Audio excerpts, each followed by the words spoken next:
जी welcome नाजरीन। आज हमारा मौजू है कि आप अपना जेनेटिक मेकअप चेंज कर सकते हैं। इसको आप कह सकते हैं कि आपके हाथ में आपका ब्रश है और you are the master of your destiny, यानी आप अपनी तकदीर लिख सकते हैं। अगर आपकी कोई आदत हैं वो चेंज कर सकते हैं, हैबिट्स को तब्दील कर सकते हैं, कोई एडिक्शंस हैं उनमें तब्दीली ला सकते हैं और आप अपनी शख्सियत की तामीर नौ कर सकते हैं। इसका मतलब ये है कि इंसान एक ऐसी वाहिद मखलूक है कि जिसमें सेल्फ़ डेवलपमेंट का खासा है और इंसान अपने ऊपर मेहनत करके और काम करके ना सिर्फ ये कि अपनी ज़ाहरी डेल डोल में तब्दील ला सकता है बल्कि अंदरूनी जेनेटिक लेवल तक इसमें तब्दीली ला सकता है। तो आज डॉक्टर फाजली साहब जो कि एक सीरीज़ चला रहे हैं ह्यूमन डेवलपमेंट के मुताबिक और ह्यूमन एवोल्यूशन और इर्तिका से मिलता जुलता ये टॉपिक है। तो आज देखते हैं कि डॉक्टर फजली साहब इस ज़मन में हमें क्या हिदायत देते हैं। आज हम बात करेंगे कि क्या हम अपने अंदर उस चीज़ में तब्दीली ला सकते हैं जो हमें मौरूसी मिली है। हम समझते हैं कि शायद जो मौरूसी चीज़ें आ गई हमारे अंदर वो तब्दील नहीं हो सकती, मगर हो सकती है।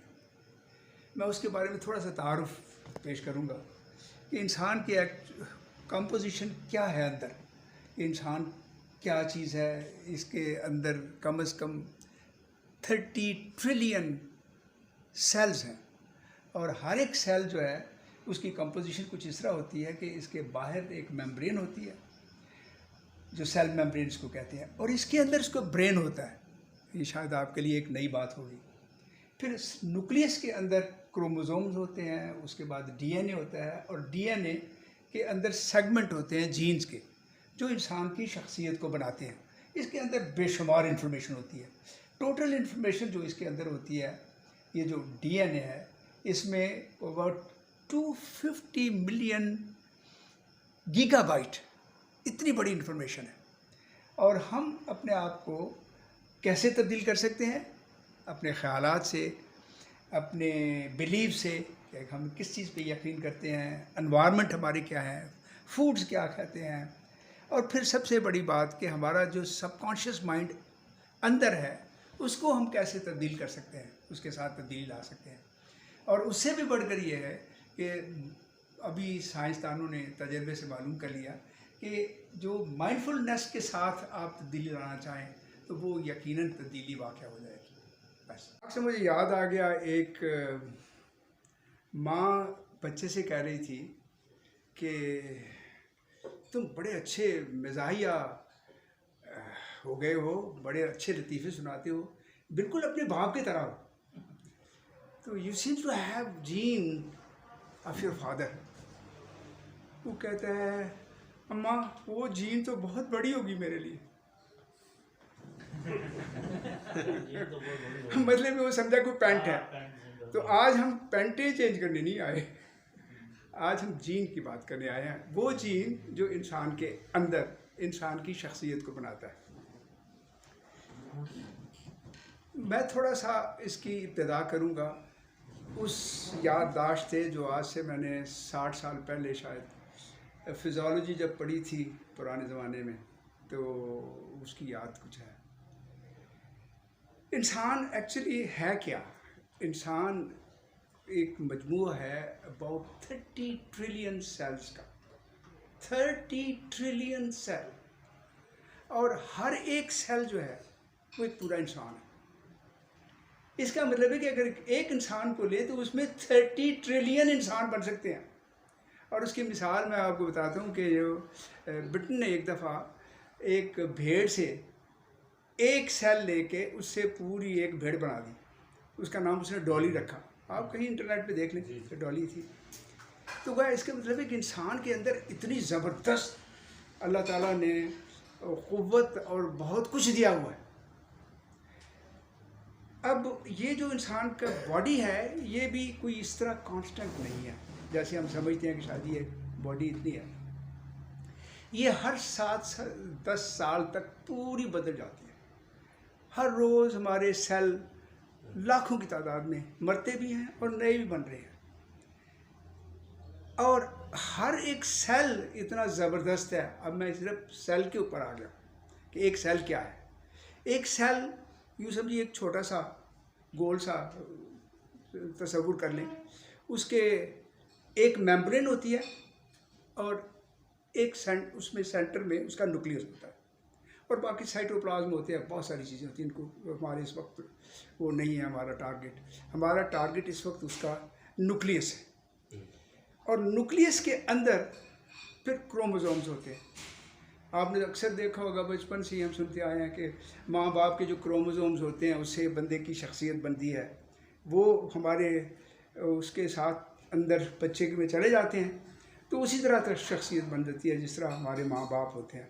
मगर वो मैं कहूँगा कुछ ऐसे नहीं है, क्योंकि क्रोमोसोम्स में जो भी इसकी सेटअप है उसमें 99% तो सारे इंसानों में कॉमन है। एक इसीलिए हमारे 2 हाथ हैं, आंखें हैं, मुंह है, नाक है, पूरा निज़ाम चल रहा है, बॉडी का पूरा निज़ाम चल रहा है अंदर, और वो सारे वो कंट्रोल कर रहे हैं।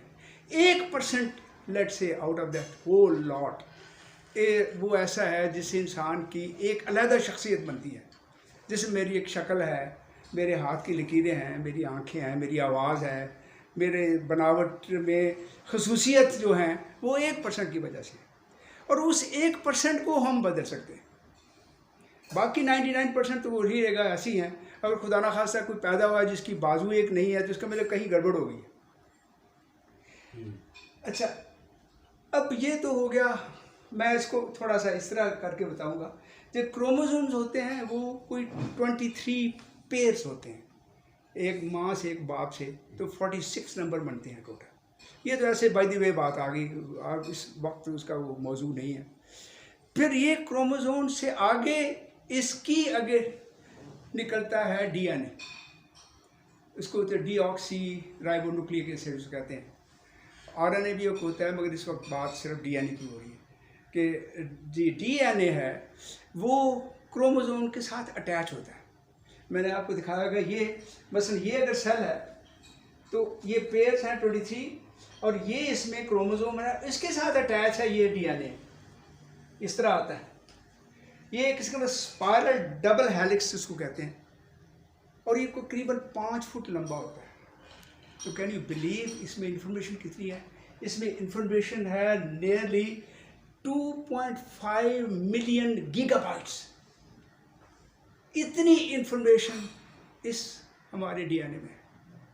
अच्छा, और डीएनए फिर आगे सिंप्लीफाई करने के लिए ये छोटे छोटे बॉक्सेस होते हैं, यू कैन से सेगमेंट्स होते हैं, उनको कहते हैं जीन्स।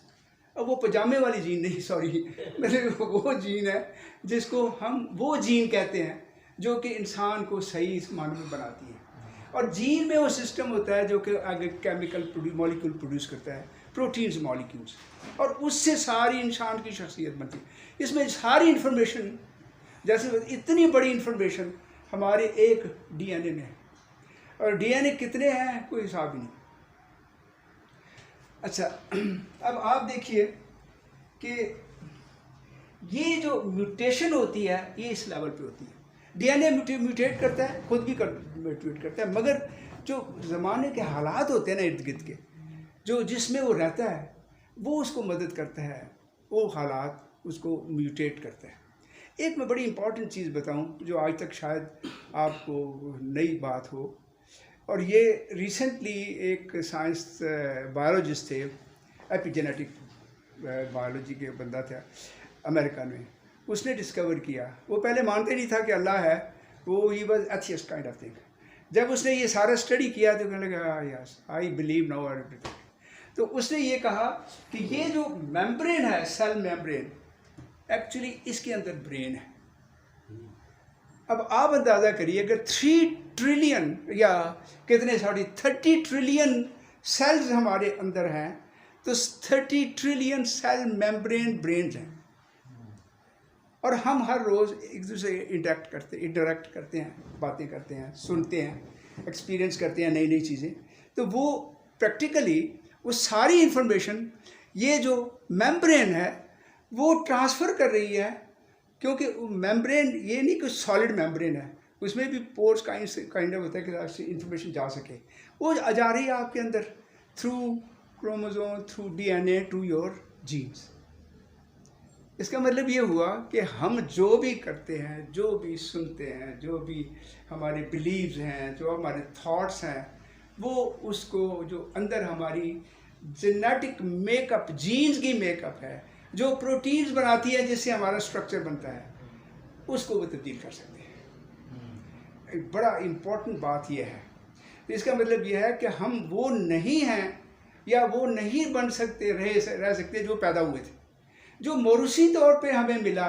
मसलन किसी को डायबिटीज़ है, किसी के फादर को डायबिटीज़ है, मदर को डायबिटीज़ है, जब उसका बच्चा पैदा होगा तो ये ट्रांसमिट होगी। मगर आपके पास इतनी अल्लाह ताला ने क़ुव्वत दी है कि आप इसको मॉडिफाई कर लें। अब विस्कॉन्सिन यूनिवर्सिटी में, इस तरह फ्रांस में, फिर इधर स्पेन में कुछ लोगों ने ये तजुर्बात किए हैं जिसमें देखा कि इस तरह आपकी जेनेटिक चेंज वाक़या हो सकता है।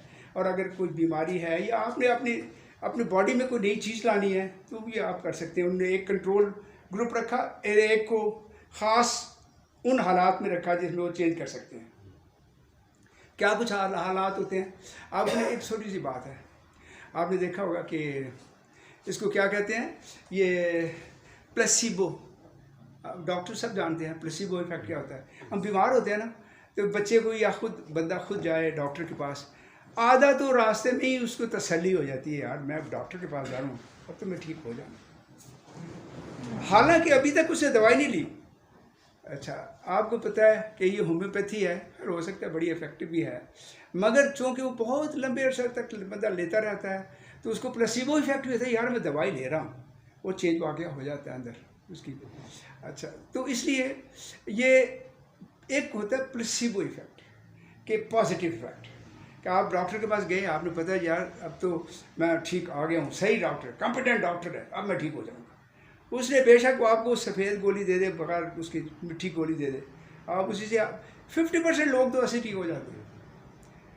और बाकी मेडिसिन का असर भी होता है, आई डोंट डिनाई कि मसलन अगर एंटीबायोटिक दिया है आपने किसी को, तो अगर बैक्टीरिया अंदर है वो किल हो जाएंगे, ज़ाहिर इन्फेक्शन दूर हो जाएगी, मदद करेगी। मगर बहुत सारा काम बॉडी खुद करती है। यानी ये जो आप मेडिसिन लेते हैं ना, वो एक किस्म का सपोर्टिंग एजेंट होता है। और एक होता है ना प्लेसिबो, एक होता है नोसिबो इफेक्ट, मतलब नो इफेक्ट। मैं उसके ऑपोजिट की सिर्फ 2 मिसालें बताता हूँ। अभी एक मैंने पढ़ा था कि कोई अमेरिका में कोई बंदा था, उसको सज़ा होगी मौत की। तो साइंसदानों ने कहा कि जब ये मौत की सज़ा होगी तो चलिए इसको एक्सपेरिमेंट, मर तो जाने हैं बंदे ने, इसको इलेक्ट्रिक चेयर पे लगाएंगे या कुछ जो भी करेंगे, तो हम इससे एक एक्सपेरिमेंट करते हैं। उन्होंने कहा अच्छा भाई तुमने please would you offer your self for this experiment के लिए। कहने लगा जी ठीक है, मरना है ही तो आप करने जो करना। वो बैठ गए, कहने लगे ऐसा है तुम बैठ जाओ, एक बहुत जहरीला सांप है हमारे पास, हम उसका तजर्बा करने चाहते हैं कि क्या कटने से कितनी देर में बंदा मरता है। हमें यह पता है कि सांप इतना ज़बरदस्त है कि जो ही काटेगा बंदा मर जाएगा। अच्छा, वो बिठा दिया, आंखें बंद कर दी उसकी, सांप लाए, 2 पिन के साथ प्रिक किया, बंदा मर गया। हालांकि सांप कोई नहीं था, सिर्फ पिन थे। एक नोसिबो इफेक्ट, उसको यकीन हो गया कि मैं मरना ही मरना है। इसलिए जब कहते हैं ना कोई आदमी बीमार होता है, तो जब अस्पताल में होता है, तकलीफ होता है, कहते हैं यार, वो लोग कहते हैं he has decided to die. जब कोई बंदा कहे ना, मैंने अक्सर देखा है, अपने अजीज़ों में भी देखा है कि जब वो थोड़े बूढ़े हो गए तो उन्होंने दीन की तरफ बहुत ज़्यादा आना शुरू कर दिया, नमाज़ें पढ़नी शुरू कर दी, और वो जो नहीं कर सारी उम्र किया था, शराब छोड़ दी, मतलब ये सारे बुरे काम छोड़ दिए, अच्छे काम पे आ गए। और इसका मतलब है कि ज़हनी तौर पे वो तैयार हो गए, I am going to go. और नतीजा यह कि थोड़ी देर, साल 6 महीने चले गए, अल्लाह के पास प्यारे हो गए। ये नसीबो इफेक्ट होता है। तो इसका मतलब यह कि अगर नसीबो इफेक्ट है तो प्लेसिबो इफेक्ट भी है। हम अपने आप को खूबसूरत बना सकते हैं, सेहतमंद बना सकते हैं, इंटेलिजेंट बना सकते हैं। और एक सवाल एक मोहतरमा ने किया था कि जो हमारी फाइनेंशियल इश्यूज होते हैं, उनके लिए क्या, जो लोग हालांकि पढ़ लिख जाते हैं मगर जॉब नहीं मिलती, तो वो उसके लिए कुछ ना कुछ होना चाहिए, क्या करें उसके लिए। तो उसमें भी इसी में छुपा हुआ राज है। वो राज क्या है कि सिर्फ ख्यालात को अच्छे पर ले जाना की बात है। बिलीव बहुत स्ट्रांग होना, वो कहते हैं trust Dai Lord with all thy heart. Those लोग जो ट्रस्ट करते हैं ना अल्लाह पे, वो वाकई वो तर जाते हैं। इसलिए कहते हैं कि यकीन रखो कि ये ठीक हो जाएगा, अल्लाह पे यकीन रखो। मगर एक स्पेसिफिक एक्सपेरिमेंट जो किया उन्होंने कहा सिर्फ इतना ही काफ़ी नहीं है, तो कभी काम कर जाता है कभी नहीं भी करता, क्योंकि इतना यकीन होना इतना आसान भी नहीं है। बिलीव इतना होना, बिलीव को पैदा करना पड़ता है। कुछ लोग जो मर्जी करें बिलीव नहीं होता। तो जो बिलीव कैसे पैदा करते हैं, अब ये ज़रा मुश्किल सवाल है। कभी इसमें बात होगी कि बिलीव क्या है, how to now inculcate believe in you. कई लोगों को बिलीव ही है ना कि आदमी जाके बम बांध के तो मार देता है अपने और 100 बंदे को मैं जन्नत में जाऊंगा। बिलीव है मेरा, अगर बिलीव नहीं मैं कभी नहीं अपने आप को तबाह करूंगा। ये बिलीव सिस्टम जो इतना स्ट्रांग होता है कि बंदे को कुछ का कुछ कर देता है, जिंदा को मुर्दा करता है, मुर्दा को जिंदा कर देता है। मगर ये हर शख्स इतनी आसानी से नहीं करता, इसके लिए बहुत वो होती है शुरू से लेकर उसकी ट्रेनिंग। आपने देखा होगा कि ये जिस किस्म के दिमाग रखते हैं उनकी बचपन से ट्रेनिंग शुरू हो जाती है। वो बिलीव सिस्टम मजबूत करते जाते हैं टिल दे बिकम यंग, और फिर उसके बाद वो जो उनको बिलीव किया हुआ है वो करते हैं। लिहाजा उसके लिए बड़ी मेहनत करती है बिलीव। थॉट जो है इसी तरह हर वक्त बंदे के थॉट आते रहते हैं। हमने लास्ट टाइम बात की थी इसके सबकॉन्शियस माइंड पे कि किस तरह उसको थॉट, उसमें मैंने एक गुजारिश की थी आपसे कि इस तरह भी आसान नहीं है कि सबकॉन्शियस माइंड आपका फौरी असर करे। आपको अपने अंदर वो रिलैक्स करके वो माइंड की स्टेट लानी चाहिए जिसमें वो जो बात आप करना चाहते हैं वो अब्जॉर्ब हो जाए। जो आप अफर्मेशन करने चाहते हैं उसको करने के लिए एक दुनिया से हट के वो इस लेवल पे लाना चाहिए। मुझे एक याद आ गई, अभी एक कुरान मजीद की एक आयत याद आ गई, अला इन्ना औलिया अल्लाह ला खौफुन अलैहिम वला हुम यहज़नून, कि जो अल्लाह के साथ दोस्ती करते हैं उनको ना उनको गम होता है ना खौफ होता है। अच्छा, गम होता है जो पिछला काम हो, खौफ होता है जो आने वाला वक्त है। तो जब आपको ना गम होगा ना खौफ होगा, ना माजी की फ़िक्र होगी, माजी का गम होगा, ना आइंदा की फ़िक्र होगी, तो then you are in the present moment.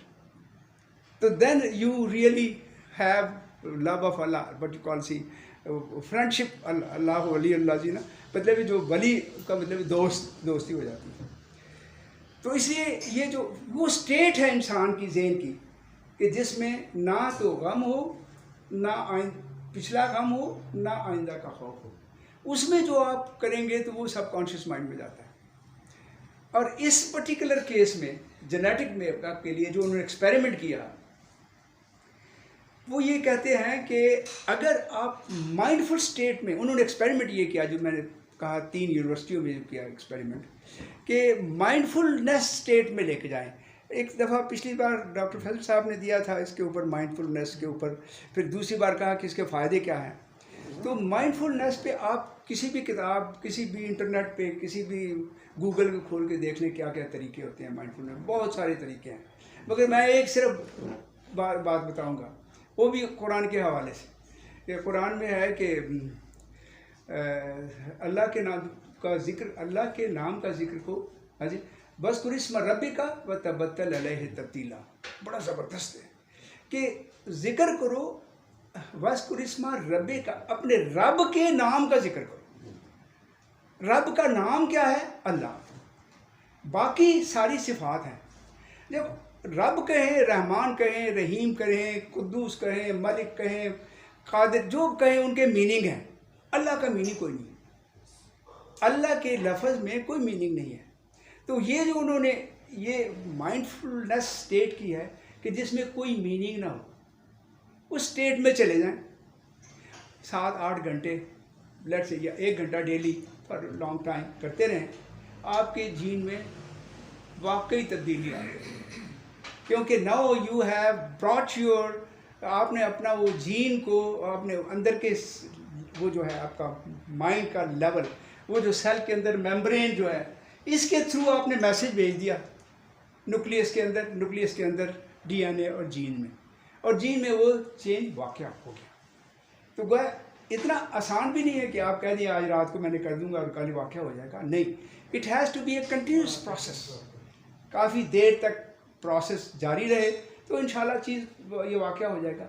बीमारी भी दूर हो सकती है, आपकी शक्ल भी दूर हो सकती, अच्छी हो सकती है, खूबसूरत। अब आप देखिए, बचपन से 2 बच्चे एक ही घर में पैदा हुए, एक बच्चा जो है वो उसने पाइटी, उसमें प्यार मोहब्बत है, सब कुछ है, उसके चेहरे से झलक आएगी उसकी। एक ही घर के 2 बच्चे हैं, वो उसमें आपको नज़र आएगा, इसमें kind of पाइटी in the face, कुछ नूरानी चेहरा नज़र आएगा। दूसरा आदमी कुछ दूसरी तरफ चला जाता है, आपको उसके शक्ल में नज़र आएगा यार को बंदा कुछ इसका माजी ठीक नहीं रहा। ये चीज़ें आपके अंदर जब 20, 25, 50 साल चलती रही होंगी तो चेहरे वो चीज़ें अया हो जाती है। इसका मतलब है कि आपने डिलिबरेट कोशिश तो नहीं की, मगर आपने अपने इर्द गिर्द से, अपने माहौल से, अपनी बातों से, अपने एक्शन से अपने आप अंदर तब्दीली वाक़या कर ली। मुझे ख्याल आया ऐसे ही, भाई एक दफ़ा मैं जापान में था तो उधर देखा कि यार एक सब्ज़ी की दुकान पे ऐसे ही देखा तो हर सब्ज़ी was in perfect round order, जो लंबी है तो एग्जैक्टली सेम साइज़, जो गोल है बस तो वो गोल एग्जैक्टली। तो मैंने समझा ये किसी ने एग्जीबिशन के लिए रखा है कोई बना के मशीन से। तो मैंने कहा यार ये मशीन से ज़रा बने, कहकर नो ये जेनेटिकली मॉडिफाइड है। अच्छा, फिर घर आया, इधर आके तो मौसम था आम का, तो हम तो बचपन से वो आम देसी चूसते थे, मीठे मीठे। आए थे जनाब, अनवर रठौर खाया, आह ऐसा मज़ेदार अनवर रठौर। फिर वो दूसरा खाया लंगड़ा, वो उसका डिफरेंट टेस्ट। वो ये समर बही चौसा खाया, वो और डिफरेंट। ये सारे जेनेटिकली मॉडिफाइड है, they were not originally on the plants like that. उस तरह नहीं थे उगे हुए, हमने उनको मॉडिफाई करके उसकी। फूलों को कैसे बदलते हैं, सब्जियों को हम कैसे बदलते हैं। अब ये देखिए गंदम, पुराने ज़माने में गंदम होती थी, छोटे छोटे सिट्टे होते थे, अब उन्होंने इतनी कर दी कि पैदावार बहुत ज़्यादा हो गई। और इस तरह सब्जियाँ भी हैं जो देर तक रह सकती हैं, ख़राब नहीं होती। अगर वो कर सकते हैं तो अपने आप को क्यों नहीं कर सकते, हम भी तो वही जीन है। उन्होंने भी जेनेटिकल मॉडिफाई किया, उन्होंने क्या किया, डीएनए से वो निकाल लिया, निकाल के वो मॉडिफिकेशन कर दी, चेंज कर दिया, तो वो चेंज वाक़या हो गया, वो नई चीज़ बन गई। अगर यार सब्ज़ी बन सकती है, फ्रूट बन सकते हैं, फल बन सकते हैं, हमारे फूल बन सकते हैं, तो हम क्यों नहीं बन सकते। हम भी अपने आप को फूल बना सकते हैं, खूबसूरत बना सकते हैं, सेहतमंद बना सकते हैं, अच्छी उम्र के भी कर सकते हैं। इस बात में फिर अगली बार इंशाल्लाह बात करेंगे कि हम अपनी उम्र को कैसे बढ़ा सकते हैं। ये एक डिफरेंट टॉपिक है। तो बस मेरे ख्याल में आज इसी पे हम इत्तफाक करते हैं कि सक्सेस ज़िंदगी में वही है, ये सारी चीज़ें हम कर लें तो बस ज़िंदगी बेहतरीन होगी। That's it.